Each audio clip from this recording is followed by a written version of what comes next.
है। कभी इंदिरा गांधी का हेलीकॉप्टर बलिया के लोगों ने यही श्रीमंगल सिंह जी ने नहीं उतरने दिया था। नीरज शेखर जी ने कुछ गलती किया है। जब सदन में ये बोल रहे थे और जब चंद्रशेखर को तुम्हारे बाप 2 बार जब कहा, उसी समय जूता निकाल के और खड़गे के मुंह पे मारना चाहिए। चंद्रशेखर जी लहू से जलते हुए वो चिराग थे जिसके साए में बैठकर इंसानियत और शराफत की कहानियां लिखी गई। नमस्कार। संसद के अंदर चंद्रशेखर जी पे जिस तरह से मल्लिकार्जुन खड़गे ने बयान दिया है और नीरज शेखर से बात किया है, पूरे बलिया में माहौल गर्मा गया है। चारों तरफ विरोध प्रदर्शन चल रहे हैं। आज इसी मामले को लेकर के हम आए हैं। हमारे साथ है बलिया के नेता अभिनव सिंह राजू जी। नमस्कार राजू जी। नमस्ते राहुल भैया, नमस्कार। संसद में क्या चल रहा है? संसद में कुछ मर्यादा बची रह गई है कि नेताओं ने इस मर्यादा को खत्म कर दिया है? अब आज के बयान से, कल के जो बयान से तो लगता है कि संसद की मर्यादा पूरी समाप्त है। जिस तरह से एक पार्टी का राष्ट्रीय अध्यक्ष और इस तरह से बयान दे, वो भी 85 वर्ष की उम्र में संसद में, तो संसद की गरिमा रह कहाँ जाती है। एक बार आपको याद होगा, विदित होगा, मैं नाम जिनके ऊपर ये आरोप लगाए हैं, मैं उनको श्रद्धेय चंद्रशेखर जी को बार बार नमन करता हूं। ऐसे महान व्यक्ति जो सर्वश्रेष्ठ सांसद रहे, देश के लगातार 10 बार 9 बार बलिया से लगातार जीते, एक बार चुनाव हार गए थे। इमरजेंसी 1977 में लगी थी तो चंद्रशेखर जी को जेल में रहना पड़ा। उनकी एक पुस्तक लिखी गई थी जेल से, जो डायरी, जेल की डायरी, जो जिसमें बीपी सिंह से लेकर और सबका इतिहास लिखा गया था। श्रद्धेय चंद्रशेखर जी ने एक बार अटल जी के ऊपर, जब सदन में रामविलास पासवान, और आपको याद होगा, जब जाएंगे गूगल पे सर्च भी करेंगे तो अटल जी के ऊपर एक बार संसद में रामविलास पासवान और शरद यादव ने टिप्पणी की थी। यहाँ तक कि इसमें आके और शरद यादव ने कहा था कि अध्यक्ष जी, चंद्रशेखर जी को हमेशा अध्यक्ष जी ही लोग कहते थे, अध्यक्ष जी आप टीका टिप्पणी मत कीजिए, आप तो विरोध के नेता हैं। उन्होंने कहा कि अटल जी हमारे गुरु हैं और इस तुम संसद में हो। अगर संसद के बाहर रहते तो ठीक है, यहाँ बोल लिए, अब फिर दोबारा जब उठ के टोके जब शरद यादव, तो कहे कि याद है शरद जी और रामविलास जी, आपकी 7 पीढ़ियां कभी जिंदगी भर नेता बनने लायक नहीं रहेगी। इस लहजे में ये बड़ा फेमस बयान है, हमेशा चलता रहता है चंद्रशेखर जी का। एक बार बार बार यही कांग्रेस के लोगों ने, जब चंद्रशेखर जी जब पीएम होते तो रोज 20 क्वेश्चन करता था। पूर्व में जो विधि मंत्री था राम जेठमलानी जी, जब नहीं माने तो चंद्रशेखर जी पीएम हुए, वही धरना पे बैठ गया था। ये धरना पे बैठ गया था राम जेठमलानी, तो उसका स्वागत किया गया जूता और चप्पल से बलिया के लोगों ने। ये खड़गे की बयान तो सदन की गरिमा को क्या बताया जाए। नीरज शेखर जी ने कुछ गलती किया है। जब सदन में ये बोल रहे थे और जब चंद्रशेखर को तुम्हारे बाप 2 बार जब कहा, उसी समय जूता निकाल के और खड़गे के मुंह पे मारना चाहिए था, जिसका दांत उसके बाहर आ जाए। गरिमा रही होती। बलिया की गरिमा थोड़ा सा कल के सदन में देखने पर लग रहा है, कुछ लोग टीका टिप्पणी कर रहे हैं। केवल बलिया की बात नहीं है, चंद्रशेखर जी केवल बलिया के नेता नहीं थे, विश्व के नेता थे। चंद्रशेखर जी के बारे में, चंद्रशेखर जी लहू से जलते हुए वो चिराग थे जिसके साए में बैठकर इंसानियत और शराफत की कहानियां लिखी गई हैं। चंद्रशेखर जी कभी भी सत्ता के लोलुप नहीं थे। अभी जासूसी का वो राजीव गांधी ने ही कांग्रेसियों ने बना रहा था चंद्रशेखर जी को, उन्होंने त्याग पत्र दे दिया था। और चंद्रशेखर जी को यही राजीव गांधी ने बुलवा के और तीसरे जगह बार बार जो भेजवा के उनको पीएम बनाए थे। और उन्होंने, चंद्रशेखर जी ने कहा कि आप भी सत्ता में क्यों नहीं, आप लोग भी मंत्री बनते हैं। तो इन्होंने मंत्री बनने से कहा तो हम लोग मंत्रिमंडल में शामिल नहीं होंगे। इवन चंद्रशेखर जी दब के रहेंगे, जो कांग्रेसी कहेंगे वही कहेंगे। लेकिन चंद्रशेखर जी हमेशा विरोध किए, यहाँ तक कि कांग्रेस की सरकार में रहे और इंदिरा गांधी के रिज्यूम में ये विरोध किए। इंदिरा गांधी ने जुआ तुर्क नाम दिया था। चंद्रशेखर जी 1977 में उन्हीं की सरकार में रहने के बाद बगावत करके जेल गए थे। चंद्रशेखर जी हमेशा राम मनोहर लोहिया, जयप्रकाश जी के साथ रहे। चंद्रशेखर जी प्योर समाजवादी नेता है, समाजवाद की लड़ाई लड़े। अगर समाजवाद की परिभाषा किसी से सीखना है तो अकेले चंद्रशेखर जी से सीखे। 2 जगह से चुनाव लड़े थे। मामला, राजू जी मैं आपको काट रहा हूँ, मामला यही उठ रहा है कि चंद्रशेखर जी जैसे नेता के पुत्र है और संसद में इतनी बड़ी बात हो गई और वो चुपचाप बैठे रहे, उन्होंने कुछ किया नहीं। यही तो सारे बलिया में चल रहा है। लेकिन उसको भी पता होगा कि चंद्रशेखर जी के जो नीरज शेखर जी पुत्र है, शालीन हैं, सभ्य हैं, मृदुभाषी हैं, मिलनसार हैं। कभी टीका टिप्पणी कम करते हैं और मिलनसार हैं, सबसे मिलते जुलते रहते हैं, वो शालीन व्यक्ति हैं। नहीं तो आज उनके जगह पे काश खड़ा होता। नेताजी ऐसी शालीनता की क्या क्या काम की है वो शालीनता, जब कोई कुछ भी बोल के निकल जाए। आप गुंडई मत करिए, लेकिन कोई गुंडई कर रहा है तो उसका जवाब तो दीजिए।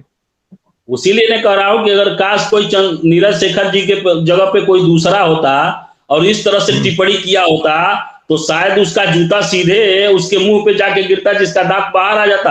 ये कांग्रेस के मुझे तो लग रहा है कि बलिया के अगर किसी पार्टी का कोई नेता रहा होता तो वो यही काम किया होता, जूता ही चला के मारा होता, दूसरे पार्टी का भी रहा होता तो निश्चित मारा होता। और वहां बैठ के कुछ लोग मुख्य दर्शक बने हुए थे, ये भी शोभा की बात नहीं है। भले ही उस सीट से जीत के गए हैं, उनको टोकना चाहिए था। बस दल कोई भी हो, दल अपना दूसरा रह सकता है, लेकिन विचार नहीं लोगों का दूसरा हो सकता है।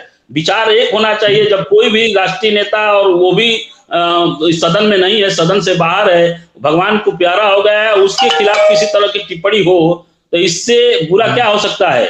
राहुल जी, मैंने सुना है कि बलिया तो क्रांतिकारियों की धरती रही है। जब स्वतंत्रता आंदोलन शुरू हुआ तो पहला शुरू करने वाले मंगल पांडे जी थे, उनको बाद में फांसी हो गई। उसके बाद जब देश आजादी की बात आई तो सबसे पहले आजाद होने वाला जिला रहा था। क्रांतिकारियों की धरती है, लोग अपने नाम के आगे बागी लिखते हैं, तो बागी तो आज गर्म हो गए हैं। पूरा जिला बिल्कुल हिल डोल रहा है। मैंने फेसबुक पे देखा, मैंने ग्राउंड पे देखा, लोग इतने उत्तेजित हैं कि कुछ भी करने के लिए तैयार हैं।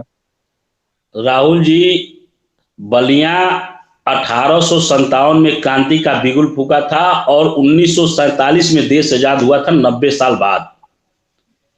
42 में बलिया आजाद हो गया था। 19 अगस्त 1942 को 5 साल पहले देश जो 3 जनपद आजाद हुए थे उसमें सर्वप्रथम बलिया था। चित्तू पांडे जी ने बलिया के जिलाधिकारी बने थे और सबसे पहले बलिया आजाद हुआ था। प्रधानमंत्री काल में भी देख लीजिए कि जब चंद्रशेखर जी कोई पद नहीं लिए, सीधे प्रधानमंत्री बने। उसके बाद भी अगर किसी माफिया शब्द का भी नाम आया था कोल माफिया में, तो सीधे नाम एक आया था। अगर माफिया शब्द तो सुरदेव सिंह जी का नाम आया था कि कोल माफिया का आज निधन हो गया। तो बलिया ऐसे नहीं है। बलिया आज घुट रहा है कि अगर खड़गे जी कहीं मुलाकात हो जाती, और शायद कहीं मुलाकात हो भी जाएगी, हो सकता है चुनाव वगैरह में अगर इनका कार्यक्रम लग जाए। कभी इंदिरा गांधी का हेलीकॉप्टर बलिया के लोगों ने, यही सिमंगल सिंह जी ने नहीं उतरने दिया था। सिमंगल सिंह, बलिया का इतिहास, सिमंगल सिंह जी कांग्रेस में थे और कांग्रेस छोड़ दिए थे उस समय, और सिमंगल सिंह जी ने बलिया में इंदिरा गांधी का कार्यक्रम था, उन्होंने गो बैक कर लिया था अपना हेलीकॉप्टर, नहीं उतर पाया था। तो ये खड़गे का तो हेलीकॉप्टर बलिया नहीं, पूर्वांचल के, हमको लगता है कि बलिया, मऊ, आजमगढ़ कहीं भी अगर उतरेगा तो इसका दाग तो बाहर आ ही जाएगा। लेकिन अब सदन की गरिमा रखते हुए नीरज शेखर ने नहीं कुछ बोला है। या बलिया के लोगों को बहुत दुख है। नीरज शेखर जी को जूता निकाल के और खड़गे के मुंह पे मारना चाहिए था। जी जी। और वहीं बैठ के सुन रही थी, जो अब क्या कहे, मुझे नहीं कहना चाहिए था, जो बगल में सोनिया गांधी जो हैंडलिंग कर रही थी वहीं बगल में सुन रही थी, कुछ नहीं बोली। सबसे घृणित तो वो लोग हैं जो सुन के कांग्रेस के लोग, और पीछे से देखिए एक महिला उठ के खड़ी हो रही है इसके पक्ष में।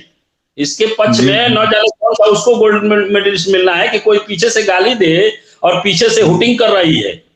उसको मैं पहचान नहीं पाया। राजनीति तो चाटुकारिता पे ही आधारित है। एक परिवार है, उसी का जो है चाटुकारिता करते करते ये लोग यहाँ तक पहुंचे हैं। बाकी कोई पर्सनल अचीवमेंट तो खड़गे का मैंने पूरा खोजा, कुछ मिला नहीं।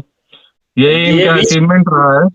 ये भी बच गया, नहीं तो इसको तो साफे कर दिए थे खानदान में, पूरे अकेले यही बच गया था। नहीं तो पूरे इसके परिवार को एक कौम ने काट दिया, एक कौम ने पूरे काट दिया। उसके बाद भी सिंगल बेचारा यही बचा, यही सब सदन में सुनने के लिए। उसके बाद भी उन्हीं का गुणगान करता है जिस कौम ने इसको काटा था, इसके परिवार को नाश कर दिया था। हाँ, रजाकर थे, रजाकर उस समय के। हाँ, राजू जी, अभी आगे की क्या रणनीति है यहाँ के नेताओं की? आप लोगों की क्या रणनीति रहेगी इसके बाद? बहुत गर्मा गया है मामला। खड़गे जी सदन में माफी मांगे, सदन के सामने खड़गे जी माफी मांगे। अगर ये माफी नहीं मांगते हैं तो बलिया के लोगों ने आज अभी तो पुतला और जूता फेंका है। अब इन कांग्रेसियों के ऊपर भी दबाव होना चाहिए कि जहां भी कांग्रेसी दिखाए झंडा डंडा, उनके झंडा डंडा उनको फूंक देना चाहिए इन कांग्रेसियों का, कि जनपद में इन कांग्रेसियों का एक भी झंडा डंडा न दिखे। अभी तो माफी आप लोग कह रहे हैं मांगने के लिए, लेकिन लोग तो माफी पे तैयार नहीं है, जो मैं देख रहा हूँ। पहले तो ये माफी मांगे, बाद में कहीं अगर मिलता है तो इसको वही इलाज करना चाहिए जो राम जेठमलानी के साथ हुआ था। कहते हैं कि जो बहुत शांत जो होता है उसका कोई भी लाभ उठा लेता है। अब तो पप्पू सिंह की याद आ रही है लोगों की, कि पप्पू सिंह होते तो शायद मामला कुछ और रहा होता, या और भी नेता है जो जिले के क्रांतिकारी नेता, उनकी लोगों को याद आ रही है। पप्पू भैया रहते तो वो बोलता ही नहीं, अब तक तो उसको उसके ऊपर जूता चल गया होता, और गेट के बाहर आता तो कांग्रेसियों को हाथ जोड़ के मनाना पड़ता। सदन के बाहर आता तो 1000 लोग लाइन में खड़ा रहते। कांग्रेस की नैया ये लोग पूरी तरह से डुबा के ही मानेंगे, ऐसा आपको लग रहा है? क्योंकि स्थिति कांग्रेस की वैसे ही यूपी में खत्म है, जो 2-4 घूमते फिरते नेता बचे हैं, लग रहा है उनका भी सफाया करके ही ये मानेंगे खड़गे जी। अब मल्लिकार्जुन खड़गे जी उसके बाद अय्यर के बाद ये दूसरा मिले हुए हैं। प्रवृत्ति का है, राक्षस आया हुआ है सदन में। उसका नाम राक्षस रख ही दिए हैं लोग, बलिया के लोग। राक्षस प्रवृत्ति का है भी। हाँ, उसका चाल चलन भी राक्षस प्रवृत्ति वाला ही है, बोल चाल रहन सहन। लेकिन उसको सबक सिखाना भी जरूरी है। कहीं अगर मिल जाता तो सबक तो सीखिए लेता। राजू जी, आज इसी पे हम लोग चर्चा करना चाह रहे थे, तो इसको यहीं पे खत्म करते हैं। अब दूसरे मुद्दे पे आपसे लंबा बैठेंगे। आपको आने के लिए बहुत बहुत धन्यवाद। आपको भी बहुत बहुत धन्यवाद। सादर प्रणाम राहुल जी।